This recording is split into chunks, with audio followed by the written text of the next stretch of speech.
جہاں سے ان کی پہچان شروع ہوتی ہے، جہاں پر وہ اپنی شخصیت کا اظہار خود شروع کرتے ہیں. پہلا تو ظاہر ان کا جو قدم ہے وہ شاعری کی طرف ہے. تھوڑا سا اگر اس کے بارے میں آپ کچھ ہمیں بتائیں، ان کی شاعری کے بارے میں، اور بطور شاعر آپ نے ان کو کیسا پایا؟ دیکھیں، یہ سب کو پتا ہے وہ 1930 کے آس پاس پیدا ہوئے تھے، مطلب آس پاس کے 1930 میں پیدا ہوئے تھے. اور امروہہ ایک بہت ہی چھوٹی سی قصباتی بستی تھی، لیکن علم و ادب کا ایک بڑا گہوارہ اور بڑا مرکز تھا. اچھا، جس زمانے وہ پیدا ہوئے تھے تو اس زمانے میں یا ابھی بھی کسی بڑی حد تک شاعری جو تھا وہ بنیادی اظہار رائے کا ذریعہ تھا. لوگ جو تھے شاعری کرتے تھے، یہاں تک کہ نثر کے اوپر بھی اتنی توجہ نہیں تھی، اتنی شاعری پہ تھی. پھر وہ سارا ماحول تھا، تو ان کی ابتدا جو تھی، پہلا اظہار جو تھا ان کا وہ شاعری تھا. اور کم و بیش 15-16 سال کی عمر تک وہ اتنی شاعری کر چکے تھے کہ بہت سی ضائع بھی ہو گئی. اچھا، ان کا یہ طریقہ تھا کہ وہ شاعری کر کے کوئی بیاض میں یا کاپی میں اس طرح نہیں رکھتے تھے جیسے عام طور سے رکھتے ہیں. اس کی خوشخطی کر کے باقاعدہ ترتیب دے کے ہی رکھتے تھے. تو اس کا کچھ حصہ جو بچ گیا تھا، اس کو ایک چھوٹی سی کتاب جس کا نام تھا جزو بوسیدہ، اس میں شائع بھی ہوئی کتاب، جو میں نے کلیات چھاپی ہے ان کی، وہ اس کا حصہ بھی ہے. تو شاعری تو وہ مثلا 15-16 سال کی عمر تک اس وقت کر چکے تھے جب وہ پاکستان واپس آئے ہیں، اور جس کی ایک کتاب بھی موجود ہے. پھر اس کے بعد جو ان کی مصوری، اچھا مصوری وہ شروع میں بھی کر ہی رہے تھے بچپن پہ، لیکن کوئی ایسی وہ باضابطہ طریقے سے نہیں کرتے تھے.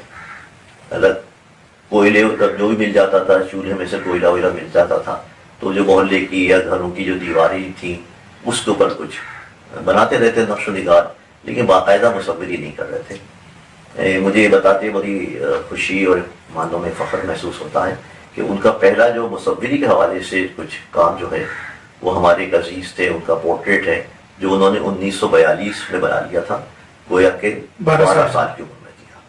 ایک اور بھی ہے جو ان کے جزو بوسیدہ جو کتاب ہے اس کا حصہ ہے، وہ میرے خیال میں کوئی 46 میں بنا لیا ہوگا.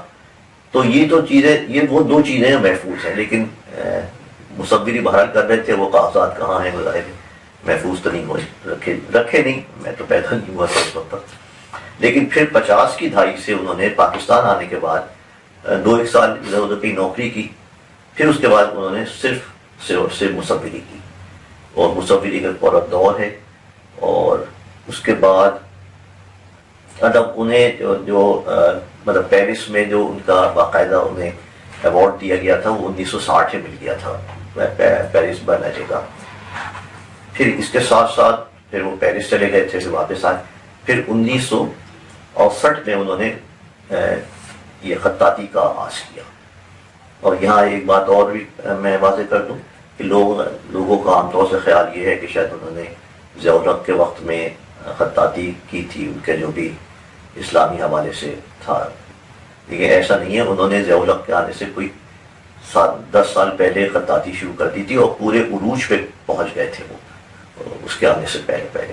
تو یہ ان کا تخلیقی سفر ہے، شاعری سے شروع ہو کے مصوری، اور مصوری سے خطاطی. اور ویسے ایک بات اور عرض کر دوں کہ ان کی جو بھی وہ شاعری ہو یا مصوری ہو یا خطاطی ہو، وہ ایک ہی تصویر کے 3 رخ ہیں. جو شاعری ہے وہ تصویر میں ہے، جو تصویر میں ہے وہ خطاطی میں ہے. اور ان کی ایک روائی بھی ہے اس حوالے سے. وہ کہتے ہیں کہ ایک بار میں شاعری بھی کر کے دیکھوں، کیا فرق ہے شاعری بھی کر کے دیکھوں، تصویروں میں اشعار کہے ہیں میں نے، شعروں میں مصوری بھی کر کے دیکھوں. واہ!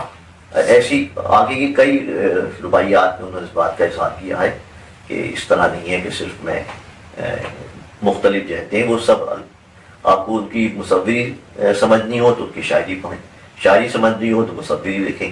اسی طرح خطاطی میں جو اس کی حدود ہیں اس کے اندر رہتے ہوئے تارے تقدس کا وہاں پر عنصر ہوتا ہے، اس کو رکھتے ہوئے انہوں نے یہ سب چیزیں اپنی خطاطی میں بھی دکھائی کی ہیں، خطاطی میں بھی دکھائی ہیں. آپ اچھا، کچھ آپ کو یقیناً اندازہ اس بات کا کہ ظاہر ہے کہ انہوں نے جو مختلف میڈیم چوز کیے اپنے اظہار ذات کے لیے، وہ خود کون سے میڈیم کو زیادہ پسند کرتے تھے؟ میں نے عرض کیا کہ پسند وہ تو بس اظہار رائے تھا، پسند اور جو ارے شاعر جتنے بھی تخلیقی لوگ ہوتے ہیں ان کے کچھ بنی بنائے اصول نہیں ہوتے، وہ کس وقت ذہن میں کیا آ جائے. بلکہ شاعری کے حوالے سے ایک بات رہ گئی کہنی کہ یہ جو شاعری تھی پھر اس کے بعد انہوں نے 69 میں دوبارہ سے شاعری کی طرف مائل ہوئے اور انہوں نے شاعری کی، اور شاعری میں وہ صنف اختیار کی یعنی کہ ربائی کی، جس کے بارے میں کہتے ہیں کہ وہ 40 سال سے پہلے نہیں کہنی چاہیے. یہ جو صاحب جملہ ہے کہ یہ شاعر کو خون تھکوا دیتی ہے، اس وجہ سے 40 سال سے پہلے ربائی کہنا شروع نہیں کرنا چاہیے. اور کہیں اور خوب کہیں تو ان کے بعد ان کی تقریباً کوئی 2500-3000 ہزار ربائیاں کہیں ہیں، جو میرے خیال سے کسی اردو شاعری میں اس تعداد میں کم لوگوں نے کہی. اچھا، صادقین پر بہت سارے لوگوں نے بہت کام کیا، بلکہ بہت سارا کام ایسا ہوگا شاید آپ کی نظر سے بھی نہ گزرا ہو لوگوں کا کام، اتنا کام ہوا ان کے پر، اور لوگوں نے تھیسس تک لکھے. آپ کو یہ خیال کیوں آیا کہ یہ کتاب آپ ترتیب دیں جبکہ کام ہو رہا ہے ان کے اوپر؟ لیکن یہ بڑا مشکل سوال ہے، لیکن اس کا جواب جو میں دیتا ہوں، جو میرا مشاہدہ ہے، جتنا میں نے پڑھا ہے، کہ ان کے بارے میں کم سے کم کسی مصور کے بارے میں اتنا نہیں لکھا جاتا پاکستان کے جتنا ان کے بارے میں لکھا جاتا ہے. لیکن اس میں تھوڑی سی میرے خیال میں جو کوتاہی ہے وہ یہ ہوتی ہے کہ وہ ایک ہی چیزیں ہیں وہی بار بار ہر آدمی دہرا دیتا ہے تھوڑی سی تفریح کے ساتھ، تو اس میں کوئی تحقیقاتی عنصر بہت کم ہوتا ہے، نیا کام نہیں ہوتا کوئی تحقیقات کے حوالے سے. ٹھیک ہے کہ مثلا وہ کہیں کہ بھئی جو 1960 میں وہ خود کیا کہتے تھے اپنی کام کے حوالے سے، کیا کام کر رہے تھے، اخبارات میں کیا رائے دی جا رہی تھی، جو اس وقت کے تنقید نگار تھے وہ کیا لکھتے تھے. تو وہ جو کچھ چیزیں ہیں جو عام لوگ جانتے ہیں کہ صاحب انہوں نے بہت کام کیا، فلاں جگہ میورلز بنا دیے، یہ انہیں تمغے مل گئے، غالب، اقبال اور فیض کو انہوں نے تصویریں بنا دی، لیکن اس کے پیچھے کیا چیزیں تھیں، کیا پیغام تھا، وہ اس کے بارے میں بہت کم لوگ گفتگو کرتے ہیں. یہاں میں بتا دوں ایک بات آپ سے اور عرض کرتا ہوں کہ وہ جو کام کرتے تھے، وہ جو ایک زمانے میں ایک تحریک تھی جسے ترقی پسند مصنفین کہتے ہیں، پھر مصنفین تھی لیکن اس میں فن کے سارے شعبے کے لوگ شامل تھے.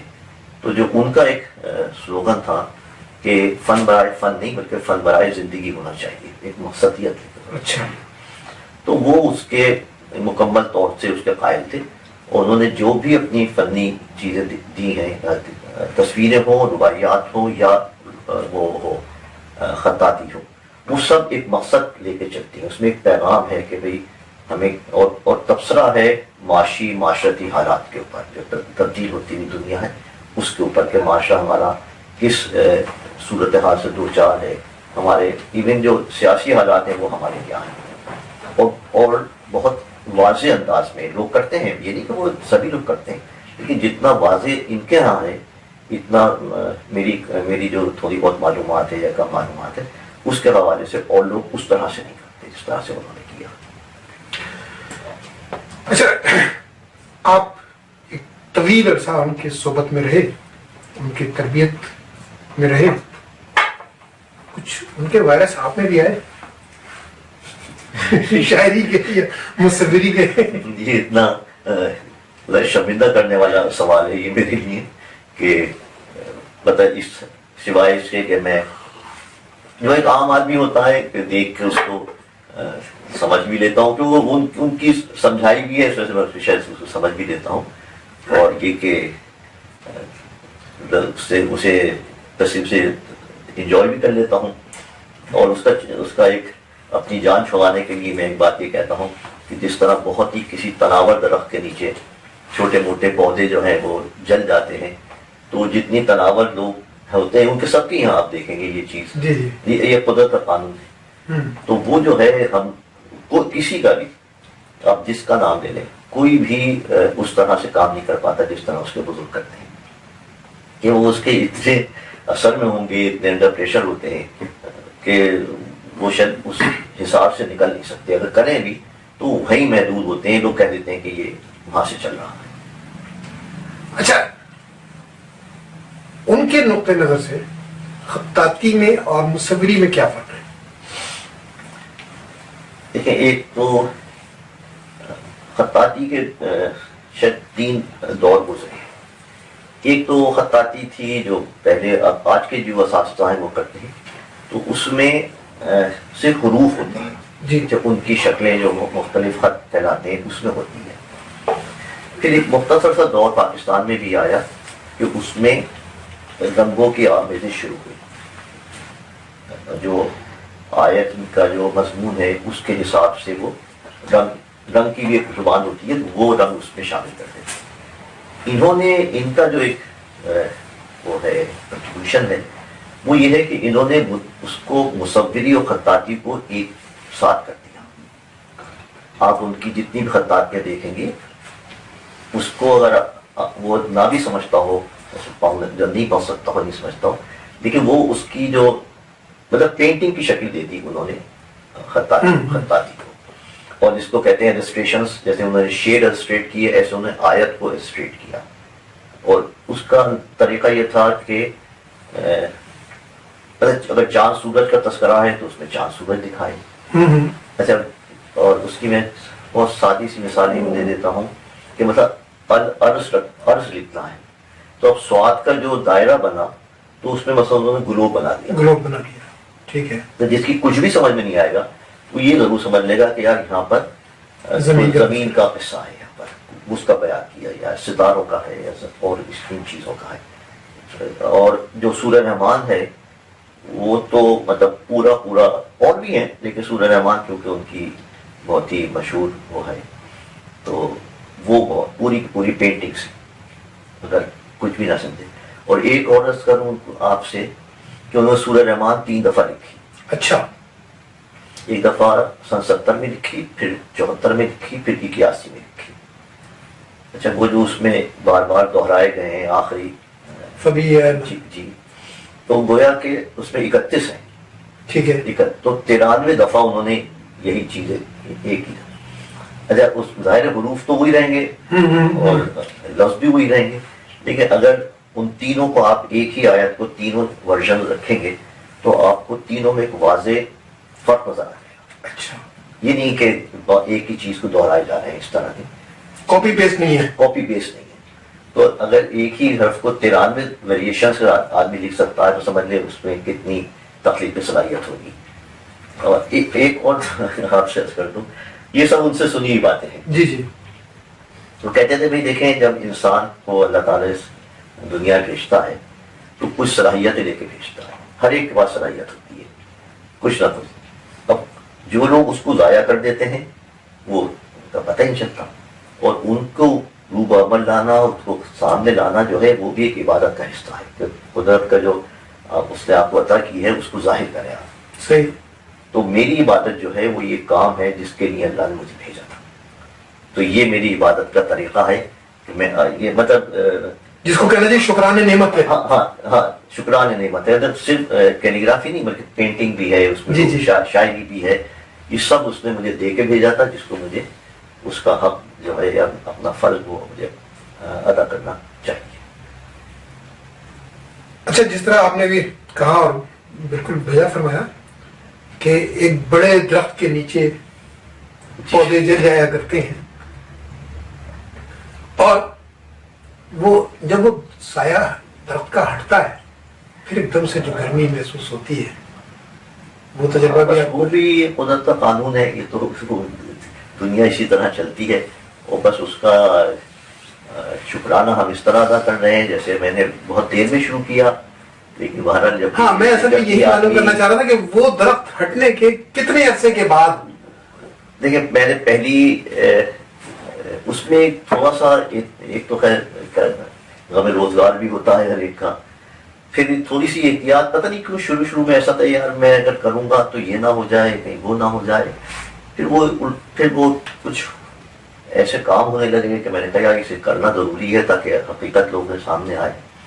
پھر بہت سی چیزیں میرے پاس رکھی ہوئی تھیں جو ضائع ہو رہی تھیں یا پڑی ہوئی تھیں، کہنا چاہیے رکھی بھی نہیں تھی، پڑی ہوئی تھی. تو میں نے کہا یار دیکھیں اس امانت کو جو ہے، جو یہ لوگوں کی امانت ہے، یہ ان تک پہنچنی چاہیے.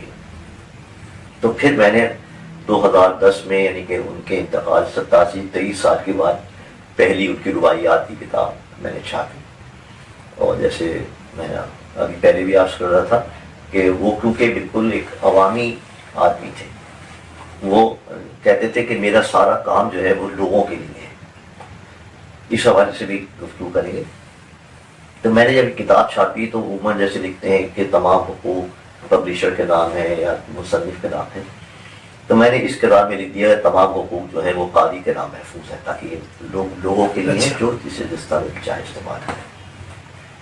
میں ان کی تھوڑی سی فنی نظریے کے بارے میں آپ سے تھوڑی سی گفتگو کروں گا.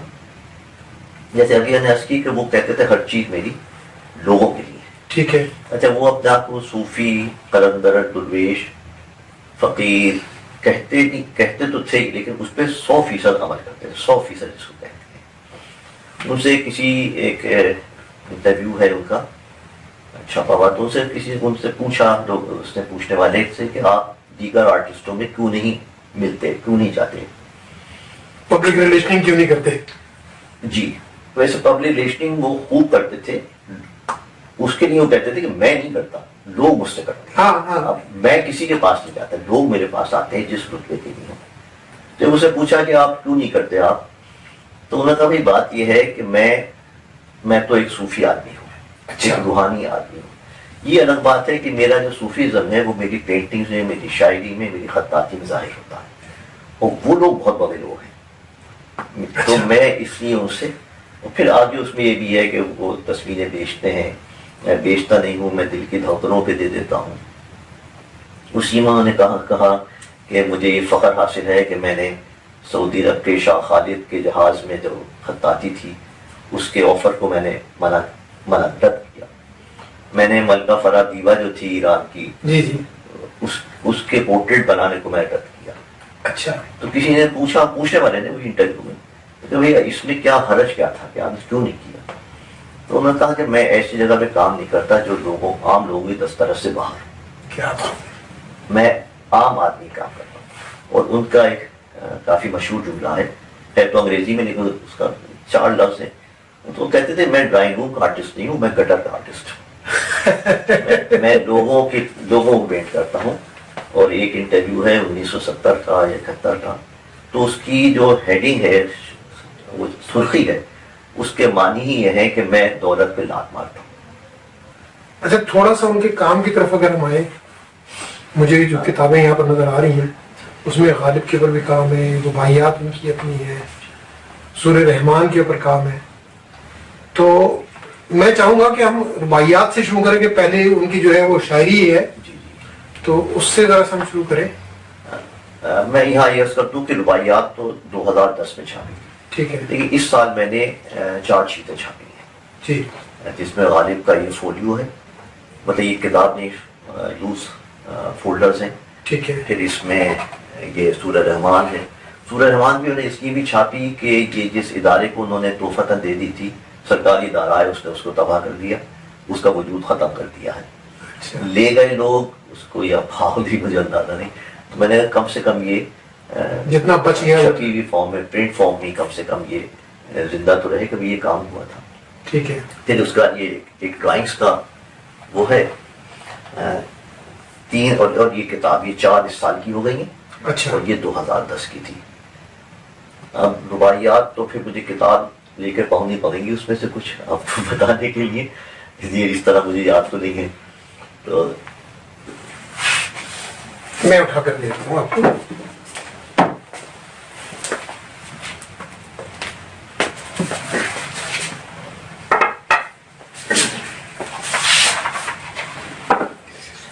اچھا، یہ رباعیات ہیں. ایک تو اس کتاب کے بارے میں بتا دوں، آپ اس کو ایسے دکھائیں ذرا سا، آپ کی کتاب کا یہ صفحہ صرف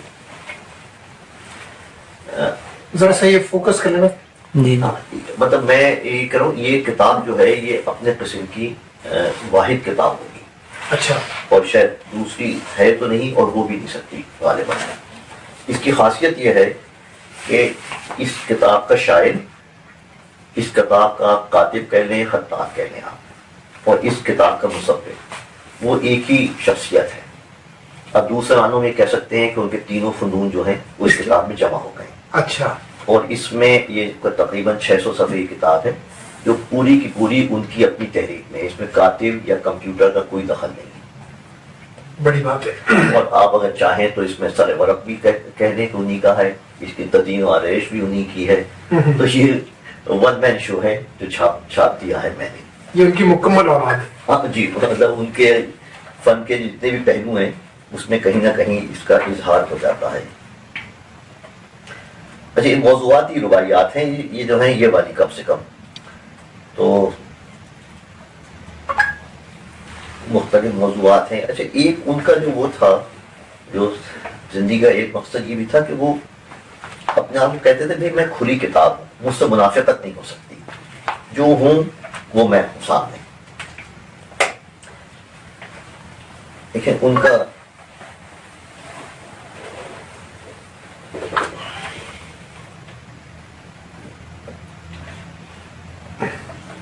لیکن وہ کس طرح سے اس کے تصویر کو یا کتنی اہمیت دیتے تھے. اور یہ ان کی رباعی ہے، شاید میں صحیح پڑھ سکوں. میں فیل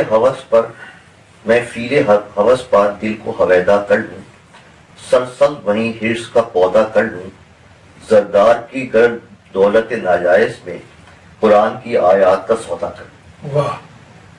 یہ آج کل ایک مشہور لطیفہ کہنے کو رہا ہے کہ وہ جب آدمی گیا وہاں پر کچھ خریدنے کے لیے گوشت وغیرہ، تو اس سے پوچھا کہ بھائی یہ گوشت حلال ہے؟ جی گوشت تو حلال ہے لیکن جس پیسوں سے خرید رہا ہو وہ حلال نہیں کہہ رہا. ایک دو چیزیں آپ کی وضاحت کر دوں جو میں کہتا کہ خطاطی کو انہوں نے کس طرح سے پینٹنگ بدلا. دیکھیں یہ سورہ رحمان کی ایک آیت ہے اور اس کا مطلب یہ ہے، اس کا ترجمہ، اس میں پاک دامن غیر کی طرف آنکھ اٹھا کر نہ دیکھنے والی عورتیں ہوں گی جن کو اس سے پہلے کسی انسان نے نہیں ہاتھ لگایا ہوگا نہ جن نے. تو تم اپنے رب کی کون سی. اب اس میں یہ ہے کہ عورتوں کا تذکرہ ہے جی، کسی نے ہاتھ نہیں لگایا، کسی نے دیکھا نہیں، پاکیزگی کا ان کی. جی. اب آیت میں براہ راست تو آپ کسی کا جسم دکھا سکتے ہیں، تو اس میں وجود بھی دکھانا ہے اور نہیں بھی دکھانا. تب تخلیقی آدمی کا ذہن کس طرح کام کرتا ہے. لیکن یہاں یہ پردے ہیں، ٹھیک ہے. جب پردے سیدھے نہیں پڑے، ایسا ہے جیسے پیچھے کوئی حرکت سی ہو رہی ہے. ٹھیک. جو حروف ہے نا وہ بھی لہراتے ہوئے ہیں، صحیح نہیں جیسے کوئی پیچھے سے ہاتھ سے ہلا رہا ہو. تو یہ ان کے وجود کی علامت ہو گئی کہ پیچھے کوئی ہے جس کو دیکھ نہیں سکتے آپ. اس طرح انہوں نے، اور پردہ ظاہر ہے کہ عورت کے وجود کی علامت ہے. عورتیں پردے میں ہیں تو پردہ بھی دکھا دیا اور ان کا وجود بھی دکھا دیا اس ارتعاش سے جو پردے ہل رہے ہیں اس سے. تو وہ پورا واضح ہو جاتی ہے ایک چیز. پھر انہوں نے اچھا یہ جو آیت ہے یہ بھی انہوں نے چار یہ رکھی یہاں پر، ایک ہی دفعہ چار طریقوں سے لکھی. اچھا. تو وہ جو کام کا ویریشن ہے وہ ہے. پھر انہوں نے ایک کام خطاطی کے حوالے سے یہ کیا تھا جو ہمارے جو اردو فارسی عربی کی جو تحریر ہوتی ہے اس میں حروف جو ہیں اپنی شکل بدلتے چلے جاتے ہیں. ٹھیک ہے. مطلب بھائی لکھیں گے تو بے الگ شکل میں آئے گی، باپ لکھیں گے تو بے لمبی ہو جائے گی، بیٹا لکھیں گے تو چھوٹا سا شوشا بن جائے گا. تو حروف کا جو وجود ہے نا وہ مٹتا چلا جاتا ہے یا تبدیل ہوتا چلا جاتا ہے جو بھی کہتے ہیں. تو انہوں نے کہا کہ ایک خط بنایا ہے، ایجاد کیا جو بھی کہتے ہیں، جس پہ حروف نا اپنی پوری شکل برقرار رکھتے ہیں اور پھر اس کے بعد وہ جب ایک جگہ جمع ہوتے ہیں تو وہ حرف بن جاتا ہے، لفظ بن جاتا ہے حروف. تو دیکھیں اس کی چھوٹی سی مثال اگر آپ اس کو فوکس کر سکیں تو یہاں پر ہوگی. جیسے السماوات ہے جی، تو الف پھر پورا لام آ گیا ہے، سین آیا، میم بہت تے، اب جو عرض میں کہتا ہوں ایک گروپ بنا ہوا ہے.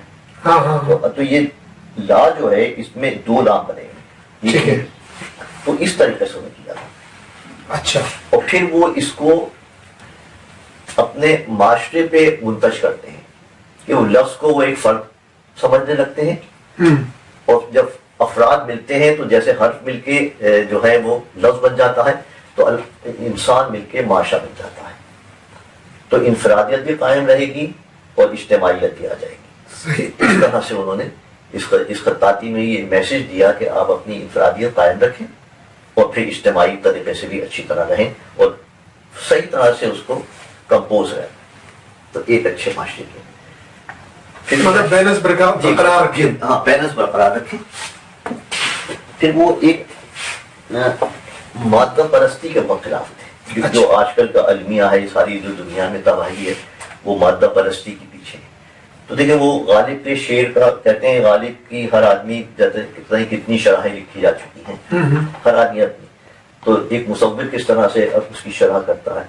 تو یہ بہت ہی مشہور شعر ہے، نیند اس کی ہے، دماغ اس کا ہے، راتیں اس کی ہیں، تیری زلفیں جس کے بازو پر پریشان ہو گئے۔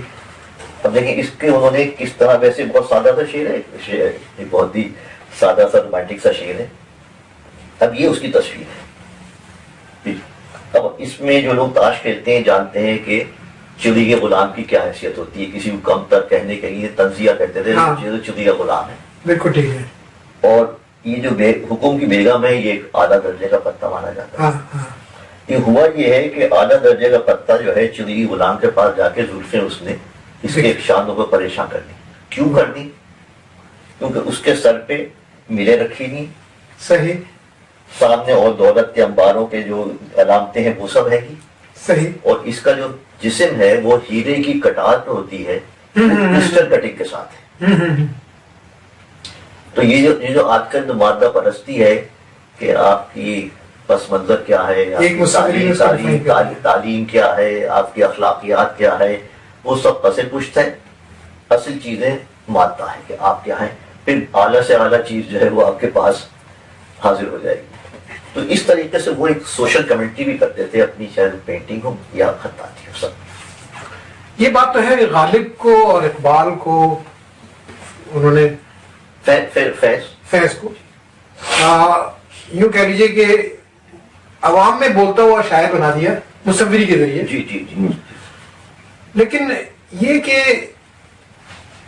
آپ کے اپنے تجربے کے مطابق وہ ان تینوں میں سے کس کو زیادہ قربت محسوس کرتے تھے، کس سے؟ میرا تجربہ نہیں، یہ تو ان کے کرے بھی، میں ان سے کسی سے پوچھا تھا تو ظاہر ہے غالب تو وہ ہے کہ خود اقبال نے غالب کی شان میں نظم کہی، فیض صاحب نے کہی، تو جب تینوں کا مقابلہ کر رہے ہوں تو جب خود ان سے ہی پوچھ لینا جو باقی دو ہیں کہ آپ غالب کو کیا سمجھتے ہیں، میں اور آپ کون ہیں، اور غالب تو بہت تو غالب تو اپنی جگہ ہے، اور کسی کے عبدالرحمن بجدوری کے دو الہامی کتابیں، ایک الہامی کتاب اس کی ہے، مجھے ذہن میں نہیں آ رہا کس کا جملہ ہے کہ مغلوں نے ہندوستان کو کیا دیا ہے، ایک تاج محل اور ایک غالب اور ایک اردو، یہ تین چیزیں دی ہیں۔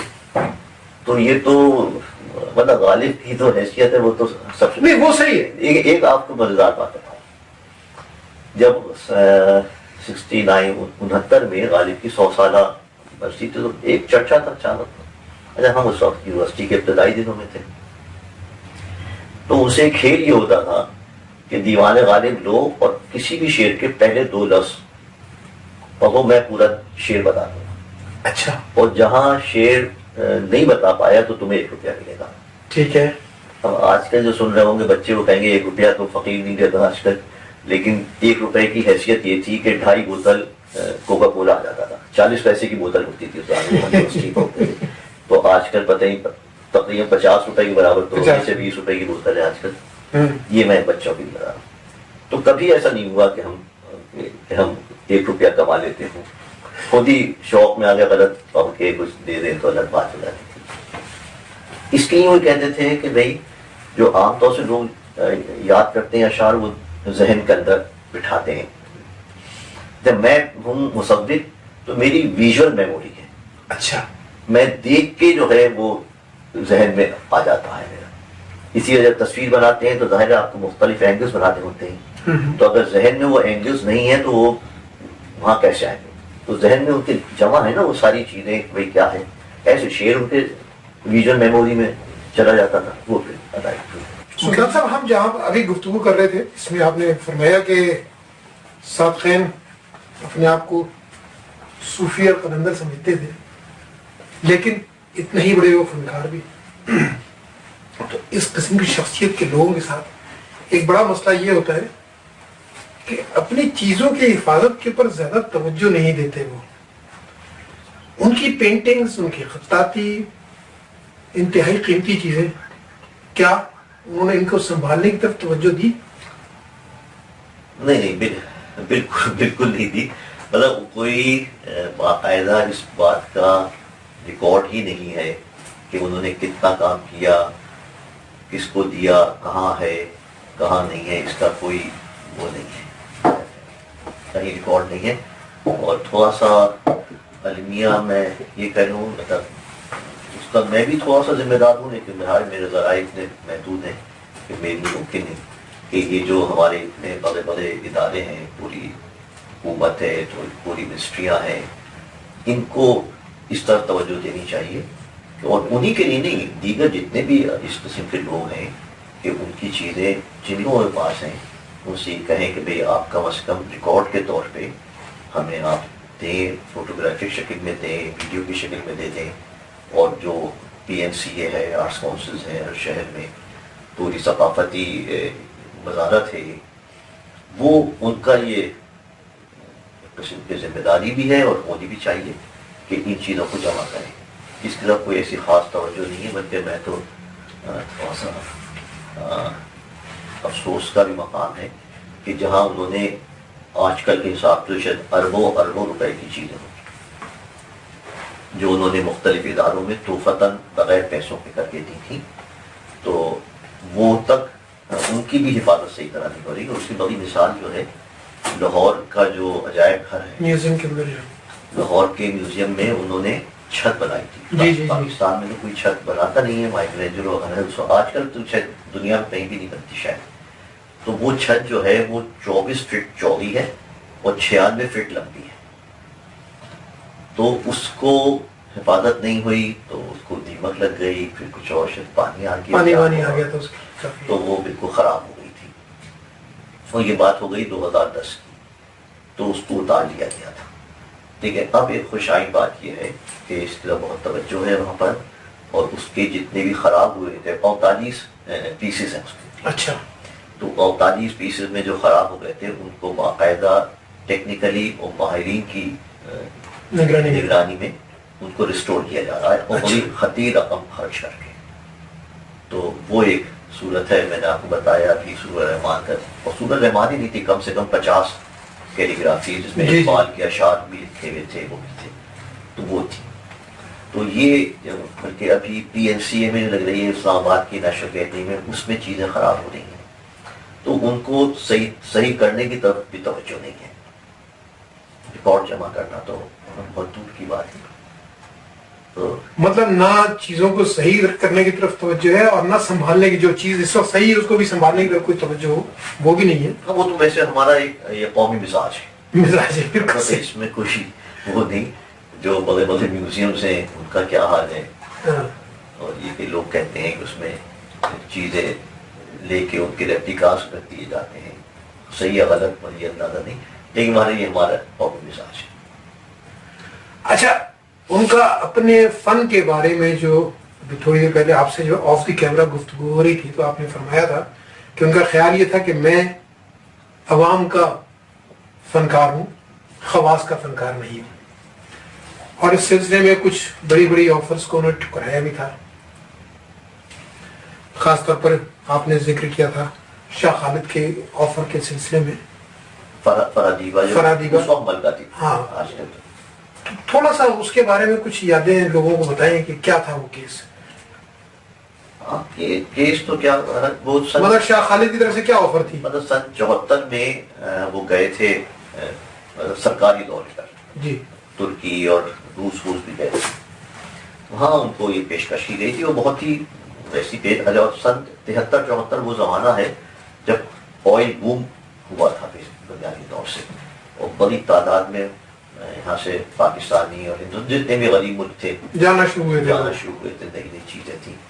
تو عربوں کا رویہ آج بھی کوئی بہت عزت افزا نہیں ہے، لیکن اس وقت تو بالکل ہی جیسے ایک نودولتی ہے لوگوں کا ہوتا ہے غریب لوگوں کے حوالے سے، وہی تھا وہ آفر تو جو بھی تھی وہ تھی. میں لیکن ایک قصہ آپ کو سناؤں گا، بہت مزیدار بھی ہے وہ، کہ جب وہ دبئی میں نمائش ہو رہی تھی تو وہاں عرب آتے تھے دیکھنے کے لیے، تو ان سے پوچھتے تھے بھائی یہ کتنے کی ہے، ایک بڑے زور کی آواز کے ساتھ، ایک ذوق کے ساتھ کہنا چاہیے، زوم کے ساتھ، ہاں غرور کے ساتھ کہ بھائی پاکستانی ہے تو اس سے جو بھی کہو گے پیسوں کے پیچھے بھاگے گا. تو جب پوچھتا کتنے کی ہے تو وہ انکار کر دیتے تھے کہ یہ بکنے کی نہیں ہے. اچھا. تو یہ کہتے تھے کہ اس انکار سے جو اس کے چہرے کے تاثرات ہوتے تھے وہ دیکھ کے مجھے بہت مزہ آتا تھا کہ اس کا جو ذوق ٹوٹا ہے کہ جس اچھا ان کا حلیہ سب کو پتا ہے، بغیر کلف کا کچھ گلگت جیسا پاجامہ، بغیر پالش کے، بغیر موزے کے جوتے، شیروانی کے 2 بٹن لگے ہوئے، کھلی ہوئی جھلنگا سی پگڑی. تو سوچتا تھا یہ فقیر صورت آدمی ہے، پیسے لینے سے منع کیے دے رہا ہے، یہ کون ہے؟ پھر جب مایوس ہو کے واپس جاتا تھا تو یہ پھر بلاتے تھے اس کو، اور وہاں جو بھی کاغذ کینوس ہوتا تھا اس پہ وہیں دھواں بنائی اور اسے دے دی. وہ کہتا کتنے کے لے جاؤ. کہتے یار یہ کون آدمی ہے، یہ تو دنیا بھر ہاتھ پھیلا کے آ رہی ہے، یہ الٹا ہمیں دیے دے رہا ہے. کہتے یہ پھر میرے اس جو تفریح تھی اس کا یہ سود ہوتا تھا. اچھا. کہ ایک دفعہ منع کرنے پہ ذوق ٹوٹا، دوسری دفعہ دینے پہ پھر. تو وہ اس مزاج کے آدمی تھے. اور میں تھوڑی سی ان کی جو اچھا وہ مطلب وہ کوئی ایک ان کی جو پینٹنگز ہیں اس کا انداز تو ایسا ہے کہ آپ انہیں دور سے دیکھ کے جو لوگ سمجھتے ہیں وہ ایک لائن دیکھ کے ہی بتا سکتے ہیں کہ یہ ان کی لائن ہے. لیکن ان کے اندر یکسانیت نہیں ہے، یہ نہیں کہ ایک ہی قسم کی بنائی، وہ مختلف دوروں میں مختلف قسم کی پینٹنگ بنائی. تو جو سیریز ہوتی ہے، سیریز بائی سیریز، تو ان کی شروع میں تو وہ کوئٹہ میں تھے تو کچھ ریئلسٹک کام زیادہ کر رہے تھے، فگریٹو کہنا چاہیے. تو اس میں مطلب بلوچ کلچر آ رہا تھا، کچھ اور آ رہا تھا. لیکن پہلی جو ان کی سیریز جو مشہور ہوئی، جو آج تک مشہور ہے اور چلتی رہی، مطلب وہ اس چیز کے سے باہر نہیں نکلے آخر وقت، وہ کہلاتی ہے کیکٹس سیریز، جس کو وہ اردو میں ناگ پھنی کہتے تھے. ان کی رباعیات کا ایک پورا چیپٹر ہے اس کے حوالے سے. تو جہد حیات، تو اس میں ناگ پھنی تو وہ کیکٹس سیریز تھی. تو وہ گڈانی میں کسی وجہ سے اسٹوڈیو کر رہے تھے. گڈانی سن یہ بات ہوئی 59 کی، 59-60. تو 1960 میں تو اس کا پاکستانی گڈانی کیا حال ہوگا اندازہ کریں. تو چٹیل پہاڑ، یہاں سے وہاں تک ریگستان، کھاری پانی، چھوٹی سی آبادی، چند جھونپڑی نما مکانات. وہ کسٹم کی پوسٹ تھی جہاں وہ رہ رہے تھے. اب وہاں کیکٹس اگتے تھے. تو کیکٹس کو انہوں نے انسپریشن اس طرح لیا کہ بھئی بالکل ناموافق حالات ہیں، نہ موسم سازگار، نہ زمین سازگار، نہ پانی سازگار، لیکن یہ اپنے وجود کو قائم کیے گئے. تو انہیں انسپریشن یہ ملا. پھر آ جاتے ہیں معاشرے پہ اور اپنی ذات پہ کہ حالات کتنے ہی ناموافق ہوں، کچھ بھی ہو، آپ کو اپنے وجود کو برقرار رکھنا ہے اور اس کا اظہار کرنا ہے پورے پاور کے ساتھ اوپر پاتے جانا. اس میں ایک سیاسی پہلو بھی تھا جو انہوں نے انٹرویو میں کہی ہے. ساتھ میں یہ سب میں ان کی باتیں دہرا رہا ہوں. ایوب خان کا نیا ماشاء اللہ جی سپریشن ہوا تمام آزادیاں بند، لیکن اپنا وجود رکھنا ہے. وہاں پانی نہیں، مٹی نہیں، موسم خراب، یہاں پابندیاں ہیں، ہر قسم کی اظہار کی پابندیاں ہیں، ماشاء اللہ ہے، نہ سیاسی نہ اظہار کیا ہے. اس میں کس طرح اظہار کروں؟ تو انہوں نے کہا کہ میں بھی کیکٹس بن جاتا ہوں، آفس کرتا ہوں. تو آپ اس میں دیکھیے گا جگہ جگہ ملتی. پھر ان کی یہ کیکٹس وہ بنی جو اسکیئر کرو کو اردو میں کیا کہتے ہیں، اسے کوا اس میں کر دیتے ہیں، کھیتوں میں لگاتے ہیں نا. جی خدا والوں اس کو کیا کہتے ہیں، انگریزی میں اسکیئر کرو ہی کہتے ہیں. ہاں، دھوکے والا جو ہاں، یہ ہماری وہ ہے کہ اردو نہیں آ پا رہی ہے، انگریزی کا سہارا لینا پڑ رہا ہے. پھر وہ ایک سیریز بنائی ہوئی. اچھا. تو اس میں یہ تھا کہ وہ کھڑے میں ہانڈی ہے اس پہ جو بھی قبضہ کرتے ہیں اور کوے اس ہانڈی کے اوپر بیٹھے ہوئے. اچھا. اور انسان جو ہے وہ ان کے آگے جھکا ہوا ہے. کیا بات ہے. اب اس میں کیا پہلو تھا کہ بھئی بنایا ہے تم نے، جس کی بنایا ہے وہ تو ڈر نہیں رہا وہ تو ڈر نہیں رہا. تم ڈرے پاؤ. تو وہ جو توہمات ہیں ہمارے، خود ہی آپ ایک چیز بناتے ہیں اور خود ہی آپ اسے ڈرتے رہتے ہیں توہمات کی. تو یہ توہمات بنائے تم نے، بنائے تھے کوے کے لیے، ڈرنے لگے تم. ہاں، کوا اس کے سر پہ بیٹھا ہوا ہے، کوا سر پہ بیٹھا ہوا ہے، تمہارے اوپر بیٹھا ہوا ہے. ہاں صحیح ہے. تو وہ یہ سارے علامتی چیزیں. پھر ان کے یہاں ایک بڑی علامت، صوفی تھے کہتے ہیں، اور سرمت ان کے پیٹرن سے تھے. اچھا، آپ جگہ جگہ سرمت کا حوالہ دیکھیں گے ان کے ہاں. تو سرمت کا واقعہ سب کو پتہ ہی ہے شاید کہ وہ کس طرح سر کاٹ کے وہ گئے تھے اور کلمہ نہیں پڑھتے تھے. سر کاٹ کے پھر جب وہ جائے مسجد دلی کی سیڑھی چڑھے سر ہاتھ میں لے کے، تو پھر ان کے منہ سے پورا کلمہ نہیں، ورنہ وہ صرف لا الہ کہتے تھے. لا الہ سے نہیں کہتے. اور لا الہ کی اہمیت بتا دوں سننے والوں کو بھی. لا الہ کی اہمیت اتنی ہے کہ خواجہ حضرت معین الدین چشتی کی جو ربائی ہے شاہ حسین بادشاہ حسین، جی جی جی، آخری مصرع یہ ہے کہ حقہ کی بنا لا الہ. علامہ اقبال نے کہا ہے کہ قلندر جز دو حرف لا الہ کچھ بھی نہیں سکتا. فقیہ شہر قانون ہے لغت ہے حجازی کا. تو لا الہ کی اہمیت، کلمے کی بنیاد ہی لا الہ ہے. لا الہ سے تو سمجھ جو تھے لا الہ سے نکلتے تھے آگے کہ بھئی ابھی کوئی خدا نہیں ہے، یہاں تک میں پہنچ گیا ہوں، ابھی خدا تک میرا علم نہیں پہنچ پا رہا. تو پہلے میں انکار، وہ پہلی شرط تو پوری کروں کلمے کی، پھر میں اگلی شرط، اگر یہ ضمنی بات ہو گئی تو وہ پوری ایک سربکف سیکھی ہے جس میں آدمی سر ہاتھ پہ لیے.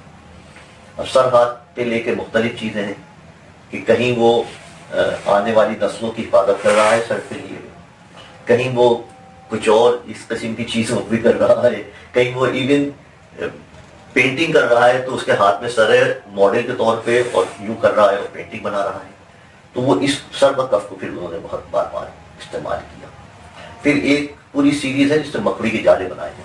اچھا، وہ بھی یہ ہے کہ معاشرے پہ اتنا جمود طاری ہے کہ ایک مکڑی کے جالے جیسی نازک چیز کو ہم نہیں توڑ پائے اور بیٹھیں. صحیح، جو ہم اپنے معاشرے پہ دیکھ ہی رہے ہیں نا، کیا کیا ہوئے جا رہا ہے، کیا کیا نہیں ہو رہا ہے، اور ہم فارغ بیٹھے بھی ہیں. اصل میں ہمیں ڈرنے کا شوق بھی ہو گیا نا. ہاں، مطلب ایک معمولی چیز کو آپ عبور نہیں کر پا رہے. ہاں، مکڑی کا جالا ہی آپ کے لیے مشکل بن گیا. تو یہ سب ایک علامتیں ہیں، اس کو اگر سمجھ کے آئیں گے، اور کسی چیز کو بھی، وہ دنیا کوئی فن ہو، وہ شاعری ہو، وہ افسانے ہو، وہ موسیقی ہو، رقص ہو، وہ اداکاری ہو، اگر آپ ایون کھانے کو تک کو اگر آپ یہ سمجھ کے کھا رہے ہیں کہ اس میں یہ مسالے پڑے ہیں تو اس کا مزہ ہی اور ہو جاتا ہے. تو اگر آپ پینٹنگ کو، کیلیگرافی کو، کسی بھی چیز کو اگر آپ سمجھ کے دیکھ رہے ہوتے ہیں تو اس کا لطف الگ ہے. ویسے لطف بہرحال آتا ہی ہے. مطلب سمجھ کر دیکھنا اور دیکھ کر سمجھنا دونوں میں فرق ہے. تو یہ سب چیزیں ہیں. ارے یہ چیزیں کوئی نہیں لکھتا، جو میں نے آپ سے عرض کی، یہ کوئی نہیں لکھتا، اور یہ خود انہوں نے کہی ہے. تو ان کے بارے میں پڑھو. یہ جو ہماری کتاب ہے اس میں تھوڑا سا حصہ اس قابل ہے کہ کی شخصیت، ان کے فن کی جو گہرائیاں ہیں، باریکیاں ہیں، اس تک لوگ پہنچے. اور ایک اور اس کتاب میں شامل ہو جائیں گی کہ اردو میں پینٹنگ پہ زیادہ کتابیں نہیں ہیں. ٹھیک ہے، محدود چند ہوگی شاید. تو اردو میں ایک یہ مصوری کے حوالے سے ایک اضافہ بھی ہے اور ایک بہت کارآمد اضافہ ہے. اچھا،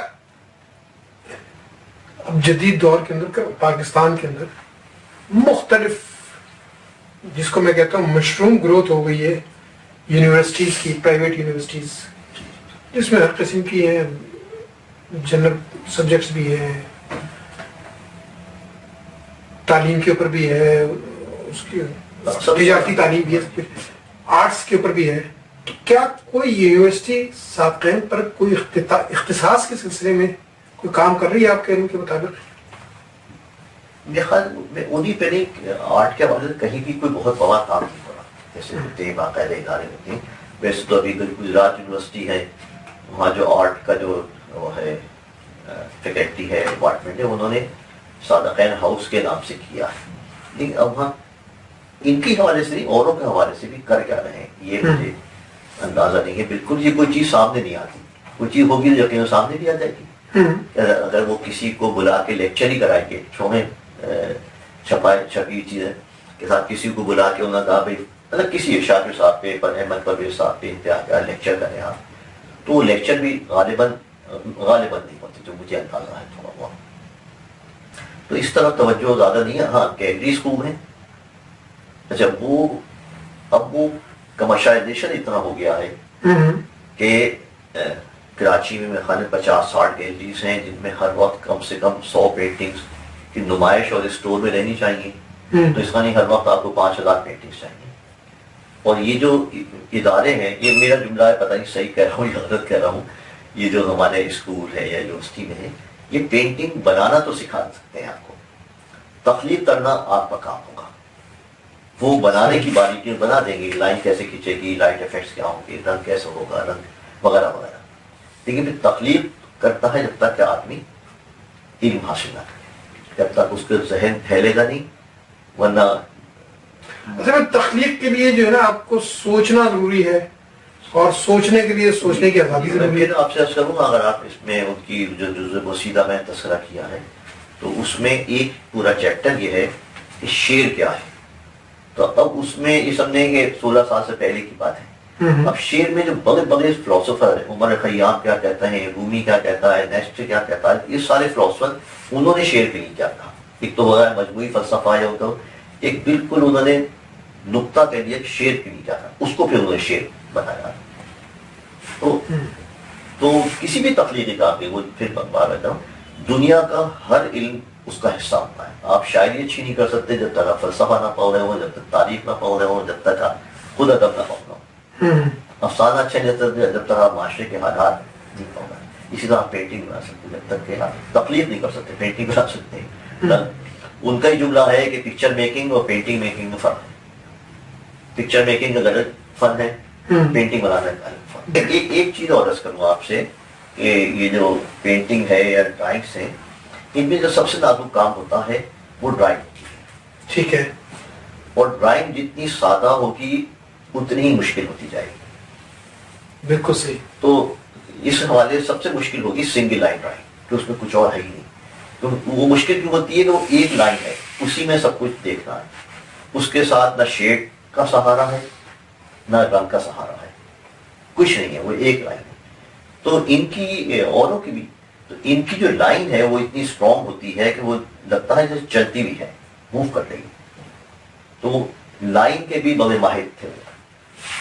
مطلب سادگی میں جو حسن ہوگا وہ اس میں نہیں آئے گا. پھر تو آپ کے بہت سارے جو کمیاں ہیں، وہ آپ کے کپڑے، اس کا میک اپ، اس کا فلانا، بالوں کا اسٹائل، وہ چھپا لے گا.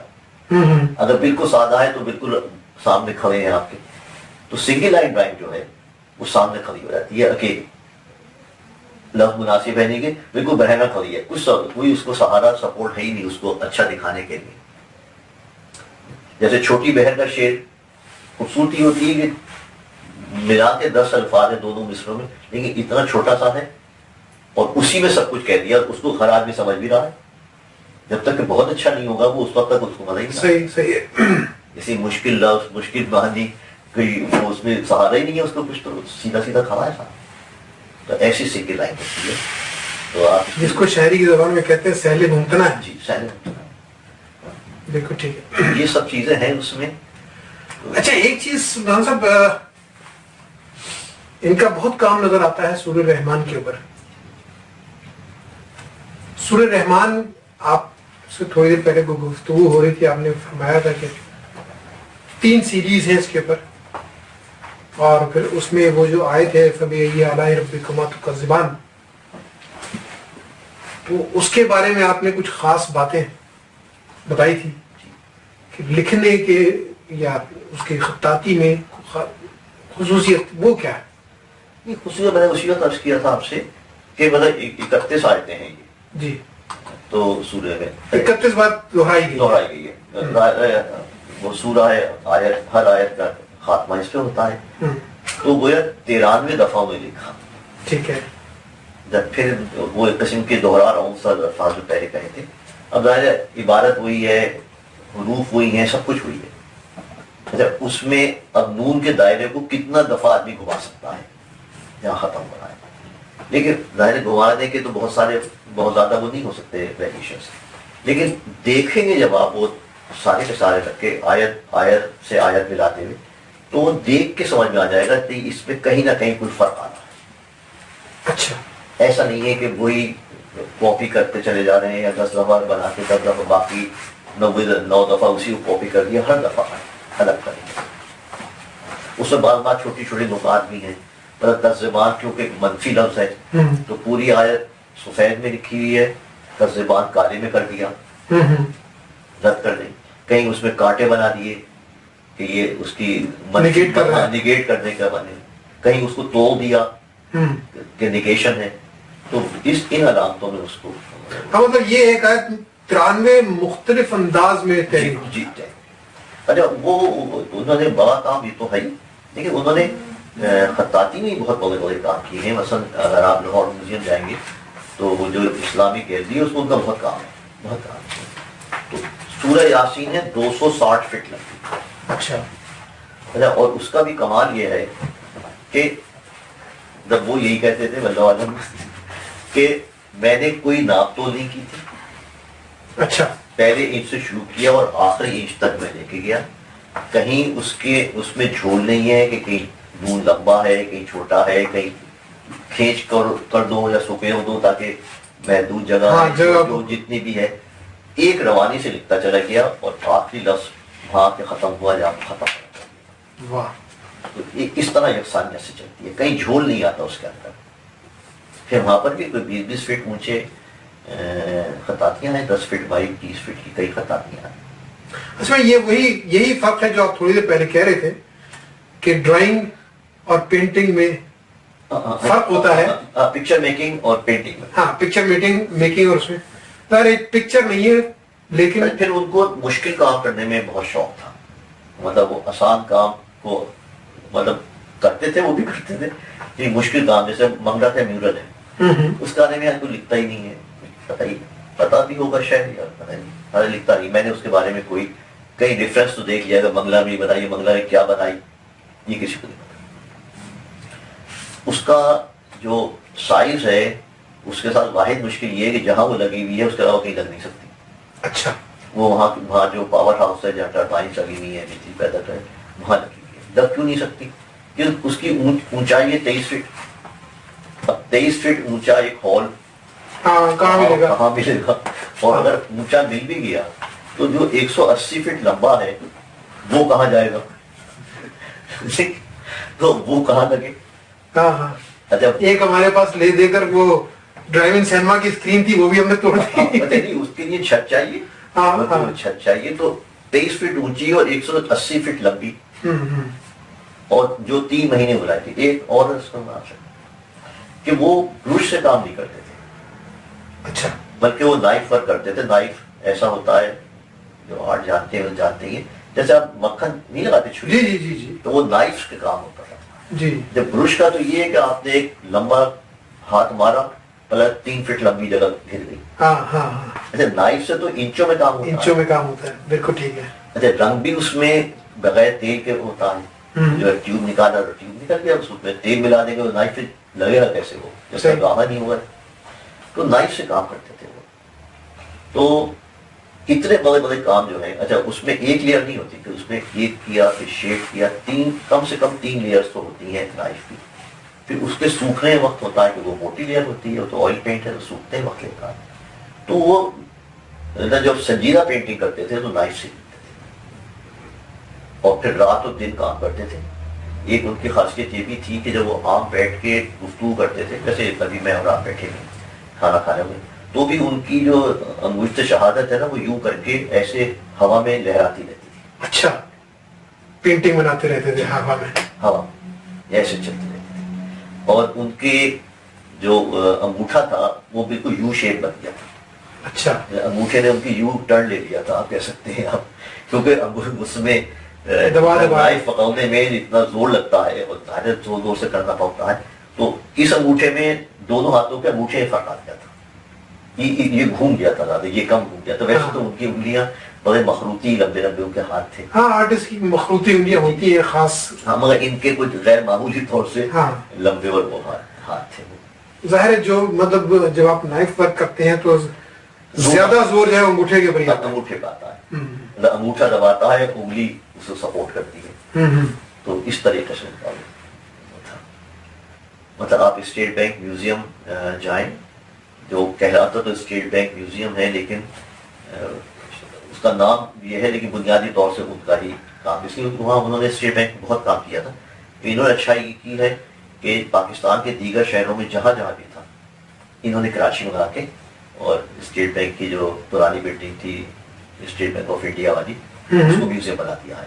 اسٹیٹ بینک کی بھی کچھ چیزیں رکھی ہیں، پرانی مشین رکھی ہے، مثلا میز کرسی رکھی ہے، کچھ کوائنس وغیرہ ہیں. بینک کے اپنے آرکائیو جو ہیں. جی وہاں، لیکن اوپر کا جو پورا فلور ہے انہوں نے سادہ قائم میوزیم بنا دیا. اچھا، نام نہیں ہے اس کا، لیکن چیزیں انہیں کی. یہ وہی جو ٹاور کے اوپر جی جی اسٹیٹ بینک، جہاں پر اسٹیٹ بینک کا افتتاح ہوا تھا. جی جی نہیں، افتتاح تو ہوا تھا جو اب وہ ہے بلڈنگ اس کی سپریم کورٹ کی. اچھا، جناح صاحب نے کیا تھا. جی جی. پھر یہ بینک آف انڈیا تھا، ہاں ہاں ہاں، اس کے برابر ہے. پھر یہ 1960 وغیرہ میں یہ بلڈنگ بنی تھی. اچھا اچھا. چلے، بہت سراسی گفتگو ہوئی. ہاں، کافی آپ کا ٹائم دیا ہم نے. مجھے بہت مزہ آیا.